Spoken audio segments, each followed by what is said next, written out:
देश के अंदर चुनावी रथ काफ़ी तेज़ी से वायरल होते हुए नज़र आते हैं, लेकिन क्या कोई गरीबी की भी सुनेगा? क्या गरीबों को कोई हक देने का भी काम करेगा या नहीं करेगा?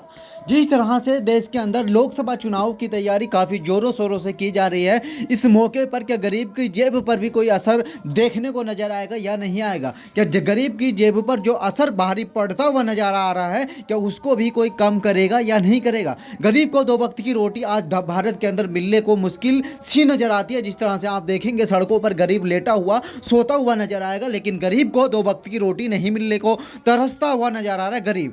लेकिन इतने में माननीय श्री नरेंद्र मोदी जी कहते हैं कि देश के अंदर महंगाई नहीं है। क्या आपको पता है कि 2000 से पहले हमारा देश कहां पर था? गरीब भले से था हमारा देश, लेकिन बहुत सुख तरीके से जीवन यापन करता था। लेकिन जब से ये राजनीति पार्टियां हमारे देश के अंदर बढ़ती हुई नजर आई हैं, ऐसे मानो कि देश के अंदर गरीब की जेब को काटने का प्रयास ये लोग करते हुए नजर आ रहे हैं। ऐसे में सवाल उठता है और मैं सवाल करता ही रहूंगा इन देश के भ्रष्ट अधिकारियों से और नेताओं से, जो देश के अंदर वादा करते हैं कि गरीबी हमने खत्म कर दिया, और गरीब को ये देने का काम ही क्या कर रहे हैं? गरीब को 5 किलो अनाज देते हैं, जिसमें क्या आप अपने बच्चे को पढ़ा सकते हैं या अपने बच्चे की शादी आप कर सकते हैं 5 किलो राशन से? आपसे मैं पूछना चाहता हूं। सी न्यूज़ 24 पूछता है आपसे, यदि आपसे मैं पूछता हूं, यदि आपको सही ये लग रहा हो तो कमेंट बॉक्स में अपनी राय जरूर दें और वीडियो को ज़्यादा से ज़्यादा सपोर्ट करें।